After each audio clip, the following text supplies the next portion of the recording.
All right, get the bleep button ready. I see fear in his voice if he thinks he has to talk bad about people. He can't put that shit in my head. I will fight Khabib at one point or another. He will see me before he retires. We'll make that a point. I think everybody is writing me off after one loss, and them. The casual fan base is trying to. My hardcore fans are too much.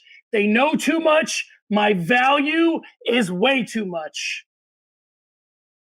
And with that, welcome to Early Stoppage, a show where the news of the day is usually given just enough time, but sometimes not enough. If this is your first time stopping by, we thank you. And you're ready for something you won't find anywhere else. I'm John Franklin, and I'm joined as always by the Godfather of Fight Night Picks, Craig Allen. Craig, how are you?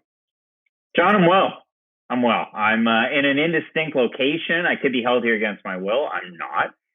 But yeah, I mean, things will return to normal for me. I'll be back home this weekend getting ready for UFC 254. But I'm looking forward to this. I mean, we got some big fights coming up. We got some big news this week. It's an exciting time to be an MMA fan. It is indistinct and undisclosed. You don't need to know where I am. On this episode of Early Stoppage, we talk rankings, disappearances, skullduggery, and Jack swagger. But we begin with Conor McGregor. Craig, it seems as though Dana White has a concrete plan for the next super fight following UFC 254, and it involves the 1.5 of the top lightweights in the world not fighting in this weekend's main event. White says that I'm not putting on a freaking multi-million-dollar fight at a catchweight that means nothing. That fight means nothing at 170. So the fight's at 155, probably taking place on January 23rd, 2021, 3 months to the day after the release of Borat 2. We'll be getting popcorn and shouting very nice. Craig, here's what I love about this fight. We haven't even said the fighters' names yet. And we know exactly who we're talking about. Do you think this fight is happening? Do you want to see this fight? Does this fight matter? Does it have to happen at 55? Craig, so many questions. Give me some answers. I mean, for the viewers at home, will it be very nice or will it be not? I don't know. I think it's going to happen. I mean, where there's smoke, there's fire. Dana White's talking about this all the time. And then he takes like subtle jabs at Bellator and KSW because the next quote is, there are plenty of organizations that put on fights that make no sense. You can go and watch those kinds of fights every weekend. That's not what we do here. I mean, hey, KSW has a bare knuckle style fight this weekend with former KSW heavyweight champ taking on Josh Barnett, where it's bare knuckle, but elbows are also allowed. I'm cool with those fights, so I'm going to watch that. But yeah, I mean, I'll obviously watch Conor McGregor and Dustin Poirier duking it out. That's who he's talking about. I wrote it in as 1.5 lightweights because really, when was the last time Conor McGregor fought at 155 pounds? It was over 2 years ago. When did he win his last fight at 155 pounds? That was back in 2016. Am I all for it? Yes. Do I think it's going to happen in January? More than likely so. I know McGregor was petitioning for December pretty hard, but it seems like the way of the world and the way everything's leaning, it's going to be UFC 257, January 23rd, from a place just like me in this weird hotel room, just an undisclosed location that nobody needs to know about until like right at game time. So yeah, I'm all for it. I think it happens at 55. I'm with you. I think it happens at 55. Although Conor's looking pretty swole on Instagram. So, for me, here's where the filter that I put this through. Does it check all the boxes? Right? Here's the checks of the boxes. Does Conor want it? Yes. Does Poirier want it? Yes. Does Dana want it? Seems like it, but also at 55, so yes. Do the fans want it? Yes. Does it make sense if it's fought at 55? Yes. They both have a history with Khabib? Yes. Is there a chance that Conor can win? Which is another check mark that you always have to do. He's beat him before, so yes. So, we talked about protecting fighters, right? And the great ones were never protected. Jones, Silva, Demetrius Johnson, St. Pierre. The great ones were never protected, but they protect Conor, right? Because Conor, now, in fairness to those other fighters, the thing that Conor has that they don't, with the exception of George St. Pierre, is Conor draws. So part of the reason why you protect him is because he draws money, and you have to protect that. He's an asset in a way that Demetrius Johnson isn't. So, yeah, I think for me, everybody wants to fight, so the fight's going to happen. It's just a matter of at what weight. I tend to think Conor might get his way here because in the past, Dana has shown an okayness that's a word, with Conor fighting outside of a division and still be remaining relevant at another division. He said as much with Donald Cerrone. Even though they fought at 70, they were both former 55 pounders. And he said, well, it's a 55-pound fight, but we don't want to have them cut weight. Okay, fair enough. So, yeah, I think it's going to happen. I'm with you. All right, John, let's move along. And it seems like every week we're talking about the UFC's welterweight division and how on any given day, a fighter outside of the top 15 very well could fight for the title. It's just so full of talent. Well, all of a sudden today, Bilal Muhammad was the recipient of some good luck, and he's got a number 15 next to his name, while number 3 ranked Leon Edwards, and it seems like we're talking about who's Edwards going to fight. Why is he ranked so high? This, that, and the other thing. All of a sudden now he's removed due to inactivity, having last fought in July of 2019. So, John, my question's simple. Is this a flex on the UFC's part in order to force Leon Edwards' hand? Or is this more of like a business as usual type of approach? Like, hey, Santiago Ponzinibbio hasn't fought for a while. He's not ranked anymore. Is it something more like that? And we'll get into this later, and I probably should have already brought this up in the last one, but, the UFC, Dana White, a lot of people involved in this sport have what's called situational ethics, right? Situational ethics are whatever the situation calls for, that's what we're here for. And you can get away with taking Leon Edwards out of the rankings because the reality is, Leon Edwards says, I've been inactive because guys have been saying that they don't want to take fights with me. Well, I'm sure he said no to a couple of fights too.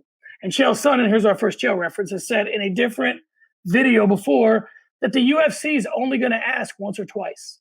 They ask you, you say no. They ask your opponent. If your opponent says yes and you say no, you get one.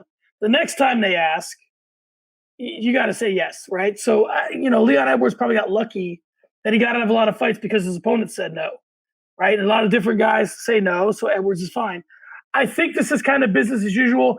I think they're doing it to force Edwards' hand, but I'm sure if he looked hard enough, he could find a case where guys have been inactive and not lost their place in the rankings. I mean, it's weird, right? Like, we talk about this quite often. It's one of those things where, remember when Israel Adesanya, he was supposed to fight, already had a fight booked up, the fight fell out, and then in stepped Anderson Silva. And he hadn't fought for a while, but he was unranked. And I remember sitting next to my friend saying, hey, watch out. If that's a pay-per-view main event, or if that's a huge main event, there's going to be a number next to Anderson Silva's name. And lo and behold, Anderson Silva's ranked out of nowhere. Why do things like that happen? Because that juice equates to more buys from the casual viewer. Now, I get into a little bit of a Twitter spat. I won't say who it was with, but I did put out a tweet, and it was a screenshot from a Reddit post saying, hey, Conor McGregor hasn't fought at lightweight in the past 2 years, hasn't won a fight in the past 4 years. He moved up in the rankings this week. And somebody was quick to defend that by saying, well, the UFC rankings, they lost the panelists this past week. And due to the panelists leaving, that's why McGregor jumped from number 5 ranked lightweight to number 4, and Dan Hooker went down a notch. And I kind of called a little poppycock on that one. I mean, it's ridiculous, the fact that McGregor's even ranked whatsoever at lightweight. But the guy hasn't fought there in 2 years, and he's coming off a loss. Leon Edwards is on a crazy win streak, and he hasn't fought in a little over a year. How do you justify something like that? Well, I mean, it's a business, Craig. You must understand it's a business. Well, yes, I do. But you got to patrol things evenly. And if Leon Edwards is out, then why is Conor McGregor still in? Other than the fact that this game's totally rigged and nothing matters. It's like a game of whose line is it anyway, but there's millions of dollars on the line and not just points that mean nothing. Yeah, I agree. And I think the one thing that fans got to catch themselves doing is they're falling into the trap, right? Like every time something like this happens, MMA media or MMA media adjacent, we'll call them, hop on Twitter and say, the rankings mean nothing. The rankings mean nothing. That's kind of like one of those things where if you say somebody's irrelevant, why the hell are you talking about them? If the rankings mean nothing, what are you tweeting about them for? So that's what I don't understand. And I get it. All right, sorry. No. I'm saying we're not saying that in the same way. We sort of see the relevance. I think that, listen, I'm going to go way out on a limb here before we go on to the next topic, but I think, listen, I like the way golf does it. Golf gives sponsorship exemptions to somebody. This guy can play in this tournament because we sponsor him and he's a big name and we're letting him in and deal with it. I think there's certain guys we talked about in the past about, when you go to Disneyland, there's such a thing as an easy pass, right? You go right to the front of the line. Certain guys got the easy pass, man. Conor's one of them. Leon Edwards isn't. All right, let's move on, Craig. Halloween this year is going to be a little different than most years. Trick-or-treating is being discouraged. Bobbing for apples was so 2000 and late. But one thing to look forward to is something Linus from Peanuts would love. An Anderson Silva sighting. He's set to take on Uriah Hall in the main event of UFC Fight Island 7. Win or lose, Craig, if this is it, where does he go down in the all-time ranks? I'm talking about Anderson Silva, not Linus from Penis, just so we're clear. Bountiful penis. If I look at this one overall, I mean, all-time ranks, if you asked me this question like 8 years ago, I'd probably say Mount Rushmore. Where he's at now, I can't say it. It's the same thing with BJ Penn. I mean, you look at the track record. The guy was undefeated from 2006 to 2013 for Anderson Silva, and you can rack off the wins that he had. I mean, they were just insane. Stephan Bonner was the last one, but Bonner, Sonnen, Okami, Belfort, Sonnen, Maya, Griffin, Lacey, Cote, Irvin, Henderson, Franklin, Marquardt, Luter, Franklin, Lieben, Tony Ferkland. Who doesn't remember good old Tony Ferkland way back when? Everybody remembers. Exactly. All this to say, that win streak was insane. I mean, with the exception of Talis Lacey, Damian Maya, and that's it. All those wins were by finish. Like, the guy was an absolute force. And since then, he's gone, 1-7 with, or 1-6 with a no contest being the fight against Nick Diaz. It's a tough one for me. I mean, is he Mount Rushmore material? No. Is he the greatest middleweight of all time? Yeah, I'd say so. But I mean, what does it really mean? I mean, is he top 10? I think he's top 10. I don't think he's top 4. You know, this brings about an interesting conversation, which we could have done in sparring sessions, but we'll have it here, which is, do you think that once someone gets into the Hall of Fame, what they do with the rest of their career is their business? And what I mean by gets into the Hall of Fame is when that fight, that at the end of the fight, we can all look at each other and say that guy's a Hall of Famer. The old saying of, if he retired tomorrow, he'd be a Hall of Famer, right? When they reach that point, is what they do after that their business? Meaning BJ Penn, Anderson Silva, or like you said, does it diminish their legacy? Now, there's certainly an argument to be had for that, and it's an argument for another day. But I guess my larger point here is that, you know, a famous old boxing saying is, fighters don't retire, the ring retires them, right? So, because honestly, I kind of want Anderson Silva to lose. And I can understand why fighters who have good performances continue to fight. Because if Anderson Silva beats Uriah Hall, why could he not just say, I obviously have more to give? If I can beat this guy, I have more to give, so then why retire? Now, saying you should retire to maintain your legacy, that's not how a fighter thinks.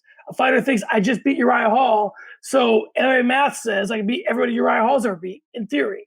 So I should keep fighting. So my point is that let these guys, in my opinion, go out on their shield, let them fight as long as they want to fight, and let the ring retire them, because that's the way it works. If you can still win, you can still fight. And I mean, who's to say that, you know, if Silva, let's say, beats Uriah Hall, well, he's done with the UFC. He's 45 years old. What happens if Cokerville just runs through town, decides to pick up the phone and say, hey, Uriah Hall beat Gegard Mousasi. I mean, Gegard's got to fight against Diego Lima, but once the schedule is clear, who doesn't want to see Silva Mousasi? Like, do you think that that's a possibility for him? Or is it UFC or bust?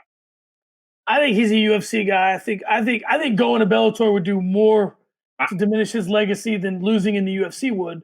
And I guess the question becomes, do you think that there's a fight out there for everyone? Or do you think at some point it's actually over? Because you and I have talked about Weidman Silva 3. I'd watch Weidman Silva 3 after Hall. So, you know, we'll see. But, I mean, you know, like the Bellator middleweight division, it's not like everybody's getting excited about it, but who doesn't want to see Machida and Silva? Or, like I already said, I mean, Gegard Mousasi and Silva. There's fights to make over there. And, I mean, I'm as surprised as anybody that Lyoto Machida, a guy who I idolized as a kid, is now fighting in Bellator. Like, it's just weird to me. But we'll move on, and let's keep it on the same set of tracks, John. We'll keep it. And I know that nobody gets you more than Scott Coker and Rich too, and especially with the prelim selections. You're Bellator's prelim guy. So it was just announced that for the October 29th show, AEW star Jack Swagger, aka Jake Hager, is going to be paired with Brandon Carlton. Now, it's not Carlton that I'm mispronouncing. It's Brandon Carlton. He's a super heavyweight that's had 4 fights in the past 2 years, split between amateur and pro, and he's finishing guys. But this guy's a big guy. Like, we're talking 265 plus. John, this is weird. I mean, Bellator has been known to play Eastern Rocket style defense, but what's the play here? Like, are we just going to keep giving layups to Jack Swagger? Or are we going to finally put him against some good competition? Listen, man, I guess it's interesting, the guy's name, you said you didn't mispronounce it, and you didn't. It's kind of got like if you said it with an affect, as a Carlton. Like, it sounds like something a Southern gentleman would say. Who's your friend? That's Brandon Carlton. Okay, so that aside, let's talk about Jack Swagger, Jake Hager, whatever you want to call him. I think that, the play here is just exposure for Jake Hager, and good looking.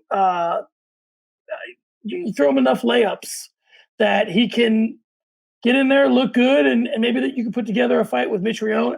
You want him to get enough reps and hopefully transition his popularity into something that, in a weird way, they're treating him like Greg Hardy. Let's give him as much exposure, get him his reps, put him in there with people that I think Hardy's had a little bit tougher of a trail than Hager has, but the UFC also has more talented fighters. So I think they're trying to get Hager's reps without having him lose. I mean, it's obvious. They're giving him tomato cans so that by the time, if he beats enough of them, he'll either get the confidence or the skills to fight Mitrione or whoever they want to send him in there with. By God, I mean, I look at this man's record, and he has a win over Conway Beaudry and Larry Green. That was my best Frank Underwood right there. So I'll stop right. The buck stops with Frank. But if I look at this guy's record, I mean, again, 2019 first round TKO, second round TKO. Then he has a first round TKO in June, and he fought back in August, second round, TKO win. So does he have a shot against Jake Hager? Sure. We've seen holes in Jake Hager's game before. I mean, this is a guy that's 38 years old, getting into MMA at a late age, but it's heavyweight, so they age like fine wine. And it's one of those ones where you're just trying to build off the star. That's all this is. So for Jake Hager to have layups, am I fine with it? Not necessarily. And the reason why is his last fight against Anthony Garrett. Like, he didn't look all that good, and then it was a legal shot after a legal shot. It should have been a disqualification. They called it a no contest, so he's still undefeated. They can still market him as such. But to me, it's weird. Like, you want to build off of this guy's name. Why are you just announcing this fight 2 weeks before it's supposed to take place? You're not going to drum up much buzz, and I get it. There's not going to be fans in attendance, this and that. But if you want to build off of this guy, make it a spectacle. Don't have him fight 2-0 Brandon Carlton. Have him fight like a real name. You nailed it that's what I was searching for. So it's more like, I cede my time to the senator from the great state of Tennessee, Mr. Brandon Carlton. That's what I was looking for. You nailed it with Frank Underwood. I'm with you. I mean, listen, they don't want the guy to lose. They're thinking that he needs a guy of his pedigree, or whatever you want to call him, needs to be undefeated to look that much more impressive. Although, as we learn, undefeated isn't necessarily the roadmap to fame and fortune. Being a good fighter is. Justin Gaethje proves that. He lost a couple. Just look at Jay Ellis's record. No, please look up Jay Ellis's record. I beg you.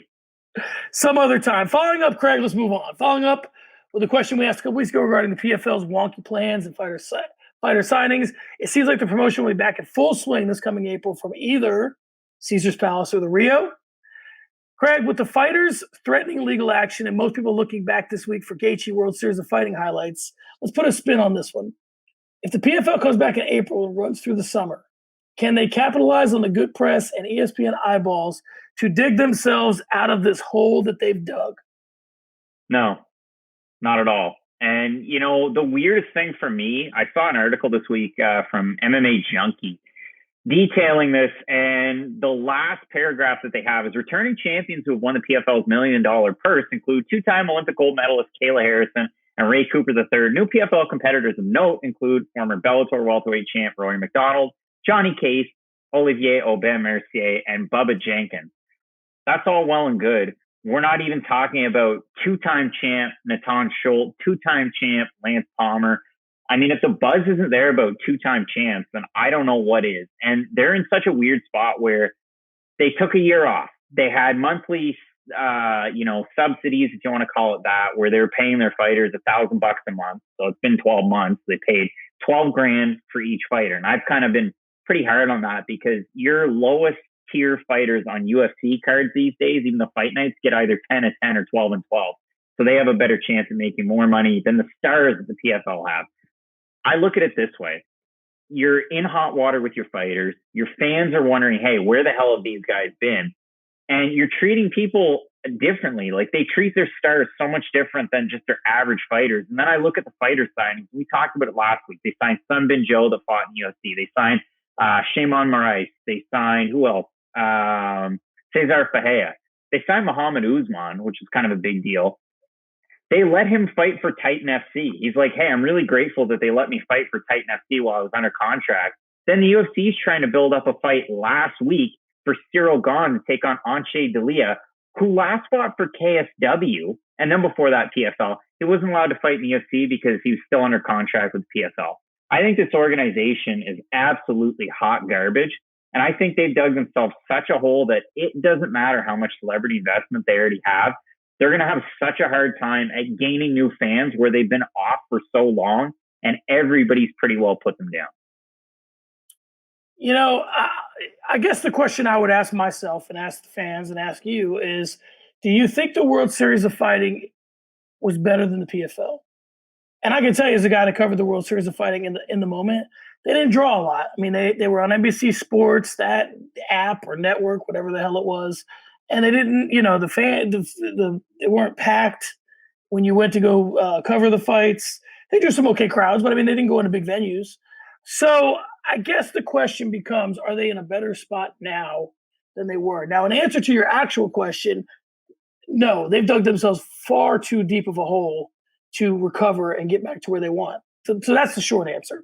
Now, do they have the resources, meaning this, and please, I like a lot of the guys over at PFL, but I will say this. They cannot dig themselves out of this hole. Can they be dug out of this hole? Of course they can, because they're affiliated with ESPN. So there's a way for them to get dug out of this hole, but it's going to take, and here it comes again, folks, John Franklin with the PFL as a feeder league for the UFC. Listen, there's a way to do this. They're in a partnership with a company that's in a partnership with the UFC, and they're in the same business as the UFC. So it's all right there for them, right? That's like saying, could the WNBA dig itself out of a hole? Yeah, because they're affiliated with the NBA. So, if you let LeBron James own one of the teams, then yeah, your things change. So my point is that they got to figure out a way to do this. Okay, so today's announcement from the PFL, I've got it in my emails. This is at 11:58 a.m. Professional Fighters League becomes first sports league to offer blockchain fan tokens and historic global partnership with Socios.com. John, I read that and I go, I don't give a fuck. What the fuck does that have to do with any fucking fight?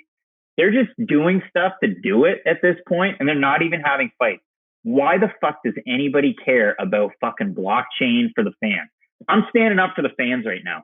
This means absolutely nothing, guys. Dig yourself out of this hole. Blockchain for the fans isn't going to do it.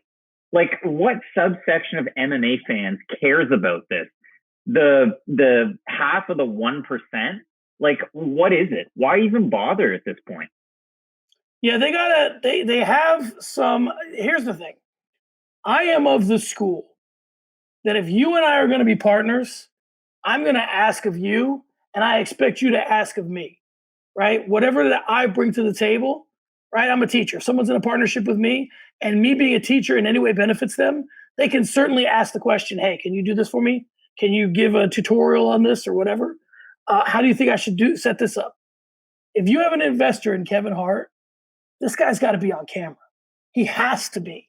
You need to have, here's a way that you take advantage of someone like Kevin Hart.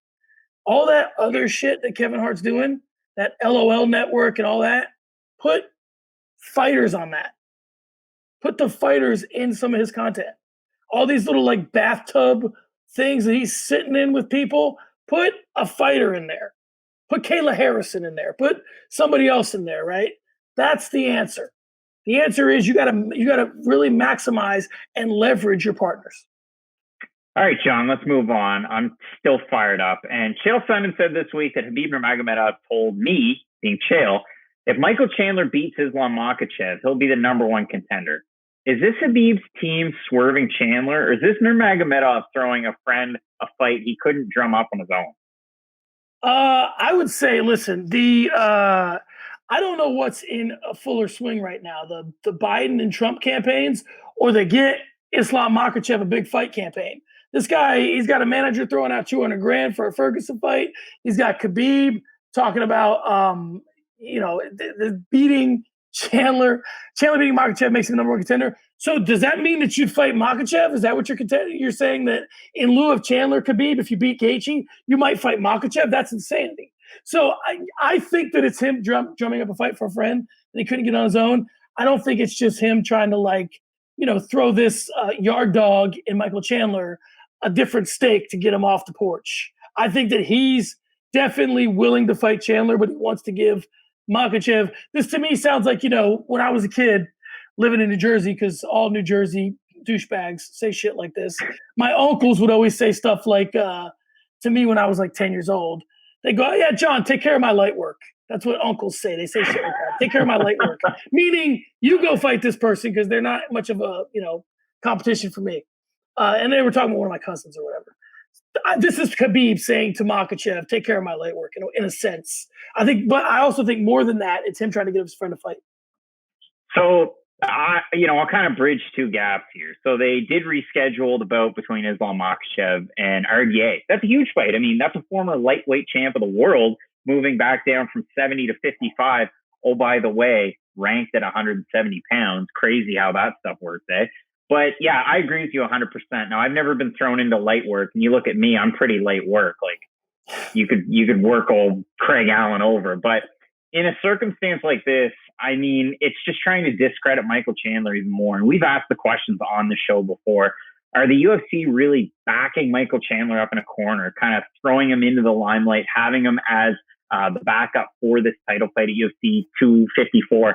Well, I mean, we're Thursday night when we're recording this. I don't see Michael Chandler fighting this weekend. I really don't. So then you have to ask yourself, well, what's the first fight you're going to have?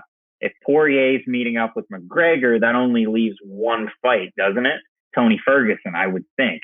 Tony Ferguson's way ahead in the ranks compared to Islam Makhachev. So keep Makhachev with RDA, have Chandler fight Ferguson. I'm all about that fight. But overall, I just want to keep answering this question because I remember that the people on Reddit were all over us, more me than you. You're just here by extension. But due to the fact that I asked that question, why are they putting Michael Chandler in such a bad spot? They're trying to make him out to be like a Gaethje 2.0. Let's have him fight some of the best guys in the world and either sink or swim at the top. I really think this guy sinks, and I'm a huge Michael Chandler fan, but man, they're putting him into a tough spot. He's late in his career. This isn't spring chicken Michael Chandler. This is we're probably on hole 13 or 14 to this point.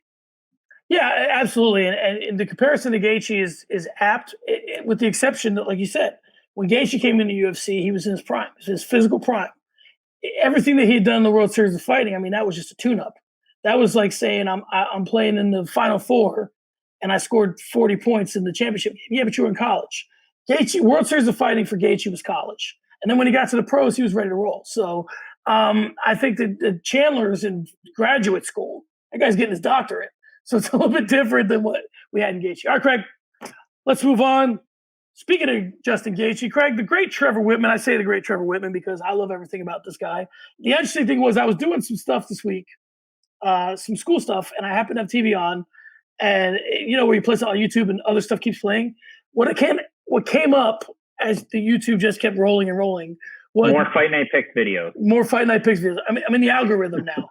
Okay. Was Gaethje Whitman on Rogan's podcast. And I don't know if I watched it in its entirety the first time they were on, but Trevor Whitman is this really interesting guy, man. I interviewed him 100 years ago, and he doesn't do interviews anymore, not a lot of them. But so he's just this really interesting guy. Anyway, he said this week that what Justin Gaethje has been able to do is keep his most important weapon hidden. ahead of UFC 254, and this is in reference to his wrestling. Craig, sparring sessions this week is the question of Justin Gaethje's wrestling and this notion that's been kept hidden. So my question for you is this the greatest long-term strategy ever by a fighter to suppress his wrestling publicly until he gets into a fight for a championship belt with one of the greatest wrestlers of all time? Or is this just skullduggery on the part of Gaethje to make Khabib worry about something that's, maybe not there or he's not going to show? It's funny how this week's question in, context to the most important weapon hidden ahead of a main event, it's totally different from last weekend's hidden weapon when Brian Ortega walked out with a shaved head and the biggest cup I've ever seen on a man. I mean, did the guy's dick grow 10 times the size it was before too in those 2 years? So I'm glad that Justin Gaethje, we're not talking about. For the record, according to Twitter, Brian Ortega's dick couldn't get any bigger. So according to the females on Twitter, he's maxed. We're going to start calling him Big Dick Brian. But in terms go. of this show and the question here, we talk about this topic a little differently with some other fighters. I mean, think about it in the context of MMA fighters that we have out there. John, I'm having a tough time on the spot, but we talk about fighters all the time. Oh, they have great wrestling. Like here, I'll give you an example. Anderson Silva's ground game. Well, he's a black belt, so it's got to be pretty good, right? But we never see it. Or we never really did see it. Yeah, Vitor Belfort's ground game. Same thing, black belt. My favorite one is Alistair Overeem. And Matt Allen and Craig Allen, when we talk in the context of an Alistair Overeem fight, up until his last two fights, we would always say Alistair Overeem, his ground game second to none. You just never see it. But we never really do see it until he fights like a step down in competition. He knows he can take them down and wear on them, like he did with Augusto Sakai or Sergey Pavlovich when he got on top of him. But in terms of this one, we know that Justin Gaethje is a good wrestler. He has that pedigree from like actual college, not like the school of Michael Chandler where he's getting a doctorate. But in his fights, like the World Series fights, there was instances where he got taken down. Now, those aren't going to show UFC stats, and you'll never see that jump off a page. But he got taken down in World Series. He surely did. I watched him get taken down in the YouTube clips. He's gotten taken down in the UFC. Michael Johnson was able to do it. Is Michael Johnson the most proficient wrestler? No. But when Gaethje gets rocked, he gets all kinds of wonky. Has his game evolved so much since the Johnson game or the Johnson fight until now, a fight with Khabib? Of course it has. You saw it against Tony Ferguson, where Trevor Whitman was able to go full Cesar Millan and just whisper into his ear, just go a percentage off those shots. And it worked. So the question here, were they able to keep it hidden until now? Why would you do something like that? I don't think so. I think it's more a circumstance of use what got you to the dance. And in this case, it's going to be more defensive wrestling than anything. I mean, Gaethje came out and said it himself. If I get caught with my back up against the cage, I'm screwed. I'm going to lose the fight.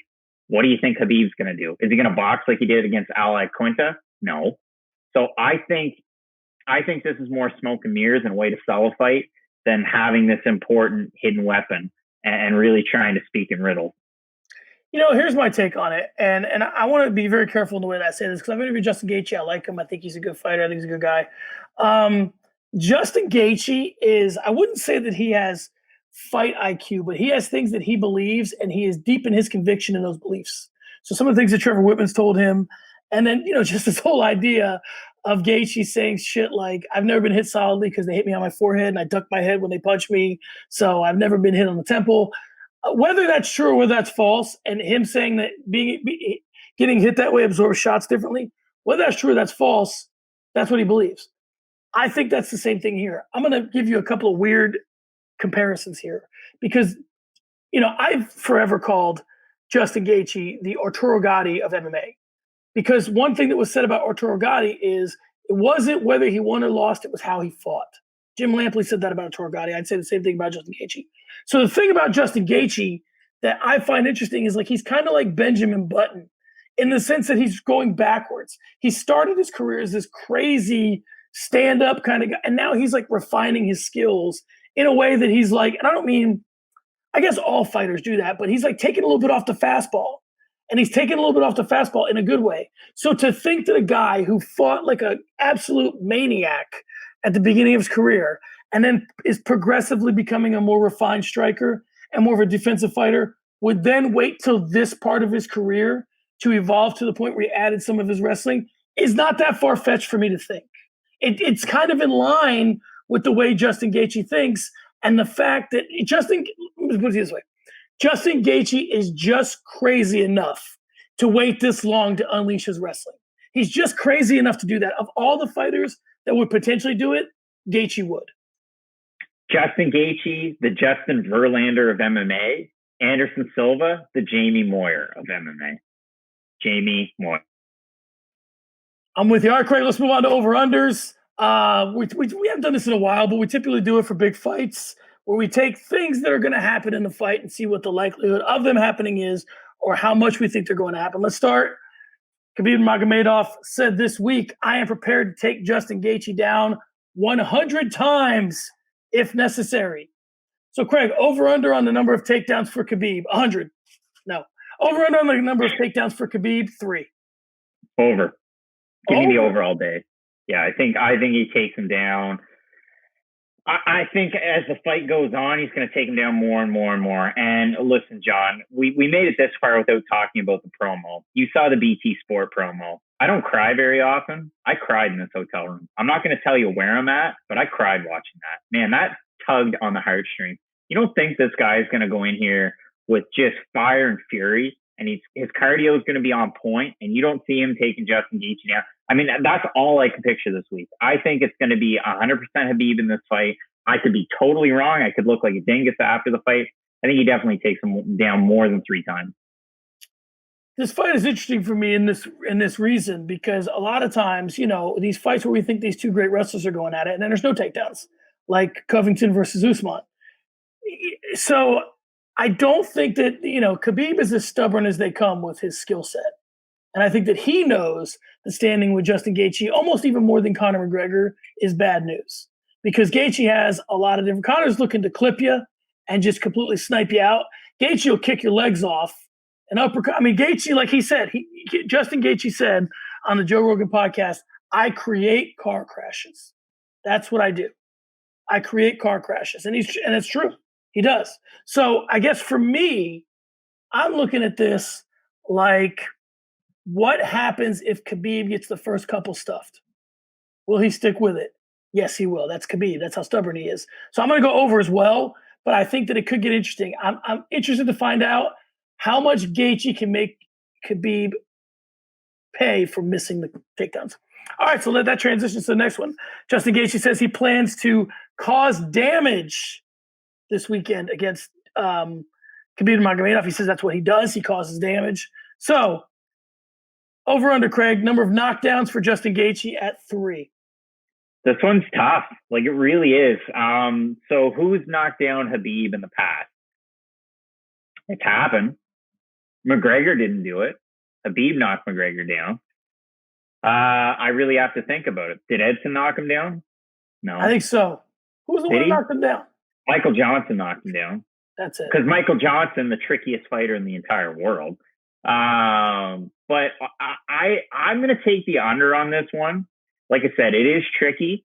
But I think Khabib's too smart of a fighter to engage in a brawl. I mean, you look at, again, I referenced that Al Iaquinta fight because I'm just still so hung up on the fact that Joe Rogan said that Khabib shouldn't box with Al Iaquinta, and that Khabib's standing there boxing with him and knocking him down and just totally wiping the floor with him. 2 of the judges scored it 50-43 for Khabib. So he can box if he wants to box. But I think he's going to fight a smart enough fight not to get hit like that. And I'll take the under on that one. Where this gets interesting for me is, the scrambles. Because Justin Gaethje in World Series of Fighting was the scramblingest dude you ever met. And when the fight got crazy, there were times when I'd be covering a World Series of Fighting event, and I was like, I'm watching a hockey fight here. I'm watching 2 guys on ice skates slug it out. We fought Palomino or, some of these other fights. He would just get in there and just, it would just be free for all. I don't know if he's still that guy anymore, but it's in there somewhere. And Justin Gaethje's not afraid to overextend on a punch to get to you.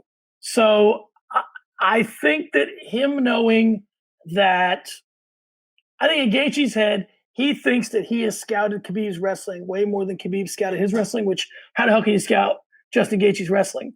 So I'd be interested to see if they put Usman on the call or on the desk. I'd really want to watch his preview of the show because he's actually wrestled Gaethje. I'd like to see what he has to say. So anyway, I just want to say this. I listened to Brian Campbell and Rashad Evans break down this fight, and Rashad Evans went a really squirrely way with predicting this fight and the co-main event, because basically he went along the lines, and I'm paraphrasing hardcore right here. Justin Gaethje just has that self-belief in himself, man. And I've never seen somebody believe in himself so much as Justin Gaethje. So I'd be hard-pressed to not pick Justin Gaethje to win. And he said pretty much the same thing for Jared Cannonier. So I don't know what that means in this fight.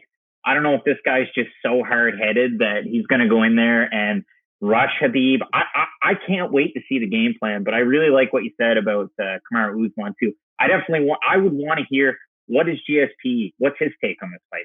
I think that's the most important one, because, hey, he could end up fighting Khabib with a win. And if you're talking about Kamaru Usman, like you said, this is a guy that's wrestled with him. So let's get these guys on the Fight Night Picks train. Really? Yeah, I'm with you. The self-belief stuff, all these guys have all got self-belief. I think it's a matchup thing. When Buster Douglas fought Mike Tyson, it was matchups. When Matt Serra fought George St. Pierre, it was matchups. Chris Weidman fought Anderson Silva, it was matchups. So I do believe that, but that would be like saying Justin Gaethje didn't have or he somehow lacked self-belief when he fought Poirier and Eddie Alvarez. Right? He had the same amount of self-belief then. All right, let's move on, Craig. Dana White says UFC 254 is trending to be the biggest fight we've ever had. So let's keep it simple. Over under number of pay-per-view buys for UFC 254. Over or under Conor versus Khabib? John, is Justin Gaethje the biggest star in MMA? He's not. Yeah, so no. But is Khabib? That's the question. Is Khabib? No. Do I do a Russian accent here? That's the question. Do I do the Ireland? John Malkovich. Ireland is 10 million. Russia is 180 million. Do I do that? Is that close? Anyway, let's move on. I just want to hear John Malkovich from Rounders. Pay that man his money. All right, Craig. Pay this man his money. In my club, I will splash the pot whenever the fuck I want. All right, Craig, let's move on to number of performance bonuses. Over, under 2. Well, I wrote this one, and the reason why I went with 2 is, do they even matter anymore? If Joaquin Buckley can get $200,000, what's the difference? So yeah, I think you'll get 3. You get 2 performances in a fight of the night. I think it's a really good card on paper. I think we'll get 3, so I'll go over. Yeah, I'm with you. I'll go over. I think they'll do something like the main event will get 2, and then they'll give somebody else. Okay. Number of Israel Adesanya tweets on screen, over, under 2. I would say under. I think you're going to get 1 after the co-main event. That's it. And lastly, number of times we're going to see Michael Chandler's ass on camera, over, under 4. When I saw this question, I thought, man, 4 is the right number to type in. I'll go over with 5. I think you're going to see him throughout the night. I think if Khabib wins, you're going to, well, I don't know. Maybe if Gaethje wins too, you'd see Chandler. I think I don't foresee a cage walk-in, although it's not out of the realm of possibility. I don't foresee it, but yeah, I'm going to go over as well. All right, Craig, let's move on to For the Gram. Let's talk about Jorge Masvidal and Jared Cannonier. They had an interesting week. Both these fighters have come under fire for their political stances. It seems like it's only stick to sports when it's liberals, LeBron James, guys like that. So my question for you is this. One, do you think that Masvidal is realizing that there are some things that supersede your popularity? Because he was as popular as they come, and then, one picture where he's looking like a cornball in front of a limousine, and it's all out the window. And Cannonier's got some QAnon stuff.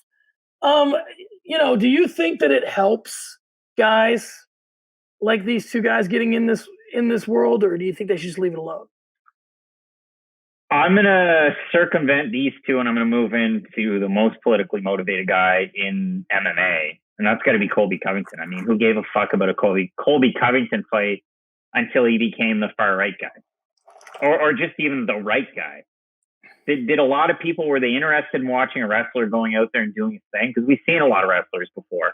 I mean, Colby Covington was the guy that lost to Warley Alves. Do I like Warley Alves? Sure I do, but I think that holds a little bit of relevance. So He went out there and did his thing. He did his thing after the stun gun fight, which was like early morning in North America. Nobody really cared and everybody thought it was cringe. And then he went out on a limb, tried this new persona, and he said it as much, that it's a persona. And all of a sudden he starts to become so divisive. He gets more airtime. He becomes allied with the president and slightly with Dana White, even though like we're not friends. But you look at it for Masvidal and for Cannonier, and they come under fire for their political stances. It's a tough question. It really is for me, because do I care? Not really. Like, I mean, does this affect me personally? No. But in the greater context and the greater scheme of, you know, how does this define them to MMA fans? And does this appeal to more fans? Will this gain them fans? I'm sure it could, and I'm sure you could lose fans. I'm of the spectrum or of the mindset that I really don't care. You know, do what you want on your own time. But I could see how somebody would either look at this in a favorable light or not so.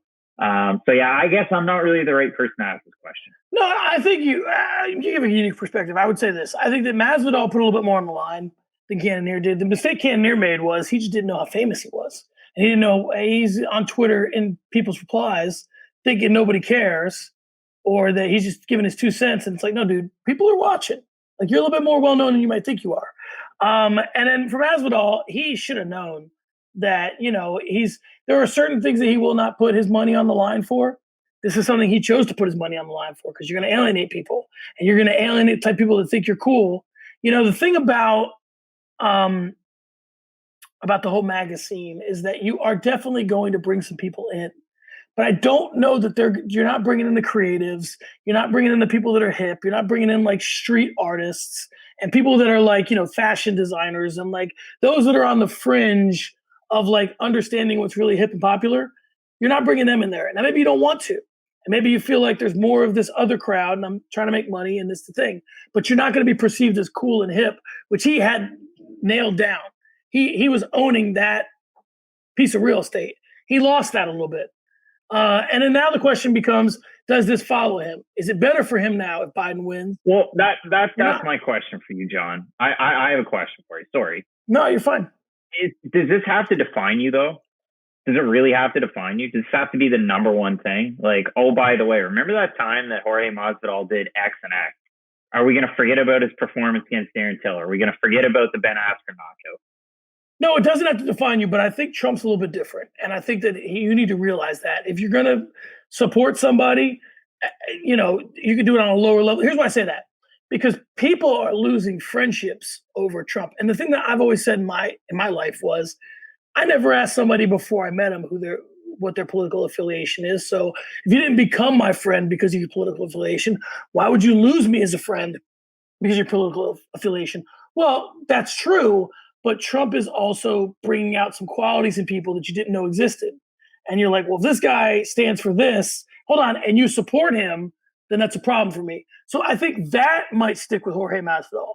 I don't think that, you know, whether or not he supported him won't, but why he supported him, maybe does he agree with some of the things, that stuff might stick with him moving forward. But I think that, you know, if he goes and does another Ben Askren or Darren Till, it'll probably be forgotten. That's it. Like, I just, you know, I got to put it out there because, and I have to say it, I feel like I have to say this. I'm from a different country. The way that things are up here is totally different. I like the shirt. I love the hat even more though. But it's just, it is difficult for me because I don't live in your country. I watch a lot of American news, but I try, you know, it's so tough to just listen to doom and gloom every day and try and filter through it. So it is difficult to try and realize what you guys are into in the States. And we're talking about two American fighters too. You know, The way that a Canadian might view Jared Cannonier, they might go, well, A, who's this 36-year-old guy that used to fight at heavyweight? Now he's fighting Robert Whittaker. Or B, like, are they even going to see the tweets? So to me, it just is difficult being in my position. I agree. Craig, this is a nice hat. Where could someone who's not me get this hat? The Fight Night Picks store. FightNightPicks.net/category/store, I think it is. There you go. All right, Craig, let's another one here. Twitter. One Twitter hitter. I got two for you. They'll both be quick. Conor McGregor said that he was beating Khamzat until the submission. And then there was a discussion about an illegal or illegal knee, depending on who you asked.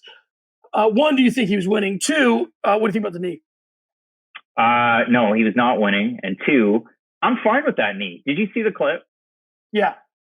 So they're basically north-south on top and bottom, which is something that you might watch on, your after-hours website late at night.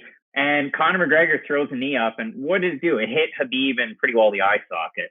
And he, being Conor McGregor, kind of tried to, appeal to Dana White and then Big John McCarthy that the knee should be legal. I don't know if those are the two guys that you need on your side in that circumstance. Maybe Big John, but as, a Bellator commentator, I don't know how much say he has. But overall, I think the knee's fine. I'd love to see more soccer kicks if it was me. But yeah, Conor McGregor was not winning that fight. Conor does this thing. I agree with everything you just said, so I'll talk about something else. But Conor does this thing which I get a kick out of, where like he finds a way to link things that are unlinked in different situations. Like on the one hand, he was talking about Bellator and their drug testing. So then in another tweet, he's talking about some knee he threw, and he asks a Bellator commentator. So now it's a lot of Bellator, and he just kind of figures out a way to bring it all together. All right, up next in one Twitter hitter, Khamzat Chimaev, in sizing up a couple of opponents, said Darren Till's not on his level, and Damian Maia, he might choke out. Do you agree with either of those statements? No, because I haven't seen it yet. I mean, like, that's the thing. Like, John Phillips, Reese McKee, and his last fight against Gerald Meerschaert. I think Gerald Meerschaert's a really good fighter. Jun Young Park beat the fucking brakes off of poor John Phillips last week. Like, beat him into a pulp like Chimaev did. Is Jun Young Park the next big thing at middleweight? No. So is Darren Till on Khamzat Chimaev's level? No. Chimaev has to prove that he's on Darren Till's level. And Damian Maia is as credentialed grappler as there are in MMA, or there's ever been in MMA. He could choke him out. I mean, he's going to be a bigger guy, so maybe. But I have to see it. I have to see it first to believe it. I think that the weird part here is that, like, Chimaev's the boogeyman, right? And that's what we've been calling him for some time. That's how he's being perceived. That's how he's being marketed. So I guess the question becomes, if you're Dana White, is do I let this guy talk me into a fight that I shouldn't give him? Do I let him lose ground potentially in his career and not look as impressive just because he wants to call everybody's name at 170, 185 pounds? Do I really throw him in there with Darren Till? Let him get exposed? Do I really put him in there with Damian Maia and let him get exposed? I think the question here is, does Dana take the bait, not the fighters? Everybody that is a fighter is sort of drinking the Chimaev Kool-Aid a little bit and saying, okay, maybe down the road I'll fight this guy, but not now. Because really they have more to lose than gain. So I think that Dana needs to be very careful what he lets Khamzat Chimaev talk him into. All right, up next, Craig. Let's talk about this Jose Aldo Marlon Vera fight. This is interesting because it brings about two questions for me. The first being, is Marlon Vera not the luckiest guy in the world? Because an injury, you can say he caused it or did not cause it, to Sugar Sean O'Malley, depending on how you look at it, finds him now fighting Jose Aldo, which if you told him a year ago he'd be fighting Jose Aldo, I doubt he would have agreed. He would have thought it was in a bar. But so that's number one. But number two, does this kind of tip the UFC's hand a little bit in saying that maybe they were teeing Jose Aldo up for Sean O'Malley, and because O'Malley's gone, now Marlon Vera gets the shot? Do you like Jose Aldo being used for either Vera or O'Malley? I think a Vera O'Malley fight producing this is really foreshadowing, or I don't even know if that's the word I want to use. I agree with what you said to start. Let's just start there. I think Vera O'Malley and that UFC crystal ball was looked at as, okay, well, it's a foregone conclusion that O'Malley's going to win. And hey, if you're a Fight Night Picks fan, you know that Matt and I definitely picked Sean O'Malley to win that fight. So yeah, I mean, setting up O'Malley Aldo would have been huge. Like, that's such a big fight. Is Aldo Vera as big of a fight? No. Does Vera get all the shine that O'Malley does? Not necessarily. I mean, does Marlon Vera have a successful Twitch stream? Not that I know of. Does he have a successful YouTube channel? Not that I know of. Does he give great interviews that are equivalent to Sean O'Malley? Yes, he actually does. Marlon Vera speaks quite well, and he's very entertaining. Although some of the things he says are controversial, but who doesn't say controversial stuff, right, John? So right. If I look at this overall for the parts and pieces. I think it's a great fight. But I think it is telling of where Jose Aldo's at this point, because if you go back and you look at his last number of fights, he lost to Volkanovski. Well, how good's Volkanovski? He beat Max Holloway twice. Pretty damn good, right? He loses to Marlon Moraes, who's got a big fight coming up against Rob Font. That's kind of a weird one, right? So he loses that one. And then he fights Petr and he loses that fight too. Where's Jose Aldo at? Let's match him up against one of the lower end bantamweights and find out. So I think it's a good fight. And I'm all for it. But wouldn't that Sean O'Malley fight have been pretty fun too? And maybe if Aldo loses, is that the fight that you make? Yeah, I'm with you. I could see that. I think that, Jose Aldo, these fighters, as they're coming to the ends of their career, and we got to figure out like what to do with them. It's one of those things. Is either you have to figure out are they on a championship run or are they part of someone else's? And give me Uriah Hall. Give me Uriah Hall. Let's do it. All right, Craig, let's move on to start the conversation. We'll shout out to MMA Reddit. Love us or hate us, we'll keep trying to get your attention. Craig, listen, we've had a lot of fun at Mike Perry's expense through the years, but this one is serious. Perry's ex-wife, Danielle Nickerson, has come out and described the domestic violence she endured while she was with Perry. Now, not to dismiss what happened to her in any way. Obviously, it's a tragedy when anyone's involved in domestic violence. But the thing that stood out to me in reading some of the stuff about what she said, the interviews that she gave, is what she thought or how she thought it would affect his career. And basically her quote was the following. This is not something UFC President Dana White will see and be like, he's cut. There's no way. I don't have that sort of impact. This is not for that. This is for helping others. This is for getting the word out there about what you can do to help people in a domestic violence situation, the warning signs, and how to not get this deep into something. Hopefully this will be something that pushes the UFC into doing more checks on their heads and brain damage and really taking care of them physically. So, Craig, there's a couple of things that are at work here, and I'd like to get your opinion on all or both of them, however you want to look at it. One, what has to be done for the UFC to say he's cut, or any domestic abuser for them to say he's cut? And also, how much of this do you think is from damage to the head and brain, and how much should the UFC look into that? This really upsets me. Like, you started it off, and it's true. We talked about Mike Perry. You talk about the fact that he wants to try and fill a couple of corner spots for his next fight. Cam Soda reaches out. It's all a big joke. But then you read an article like this, and it really starts to hit home, because this happened back in the spring. And you read the transcript of the 911 call that his mother made when she went to pick up Danielle Nickerson, and like, it hits, man. Like, stuff like this really upsets me a lot. And I read it. It happens in the spring. Was the UFC notified about it? They must have known. Like, how could you not know, right? Like, this is one of your athletes that you marketed. You've still shown them on commercials with those like fight companion type things that they have. I know Wonder Boy does them. Mike Perry does them. Aljamain Sterling's in one of the commercials. Not that they're linked, but they push these types of things in their commercials. So they keep pushing that. And then he has a fight this summer or late in the summer against Mickey Gall. And they push that fight. Even though earlier on in the summer, and you and I had talked about it, Mike Perry got into a bit of an altercation at a bar. He threw out a few racial slurs. And we said, hey, like, that's not all right. So that's not all right. The domestic violence issues aren't all right. I wasn't there. I can't accuse him of anything. These are all alleged, right? Like, I wasn't there, so I don't know. None of this is good. And now you have him booked in a fight against Robbie Lawler. And I mean, Mike Perry's had big opportunities against big fighters, right? Like, he had a fight against Donald Cerrone in Colorado. That was a pretty big fight. Remember the promo that he cut for that fight? It was pretty culturally insensitive. And, I'm not going to go on about that. But this guy does a lot of controversial things. And do you want to be in the business of this? Like, is this the right way to go about things? I don't think it is. My heart breaks for this poor Danielle Nickerson. I feel terrible.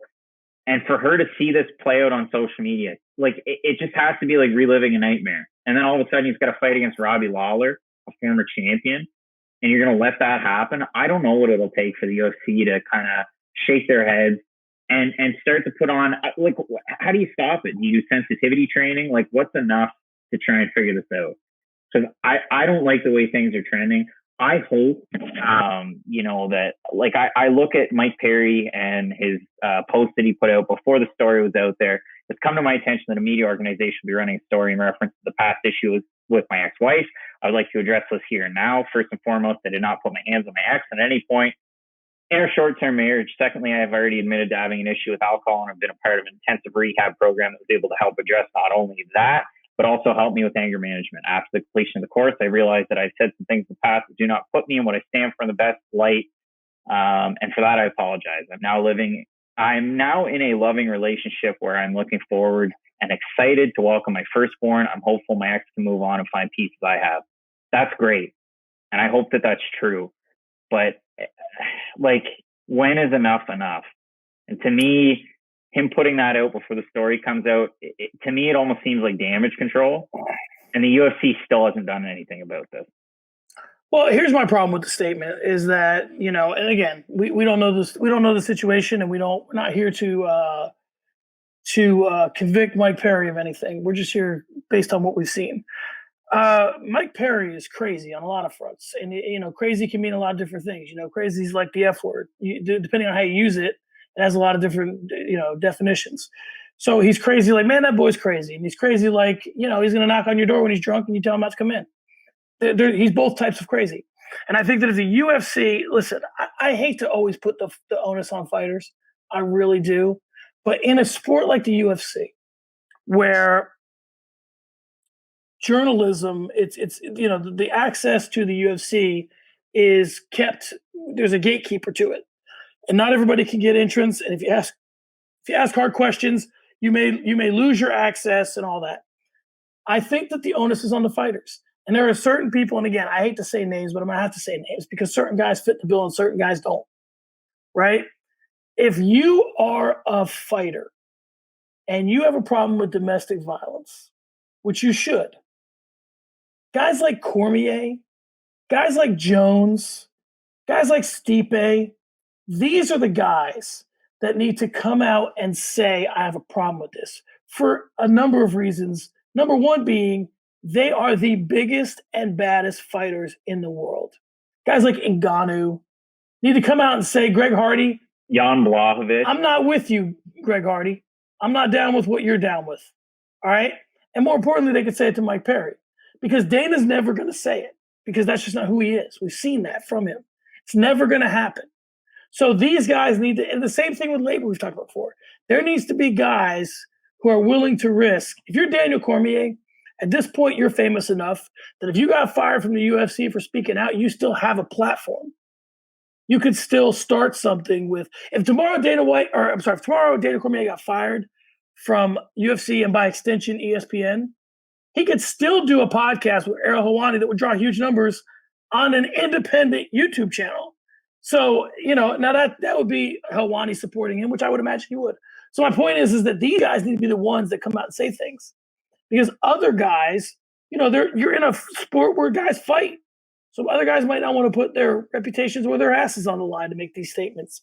But my point is that when you have leverage in a sport, you need to exercise that leverage, right? The reason why LeBron has a big voice in the NBA is because as LeBron moves, so moves markets and businesses. And, if LeBron wants to go from Nike to Reebok, it matters.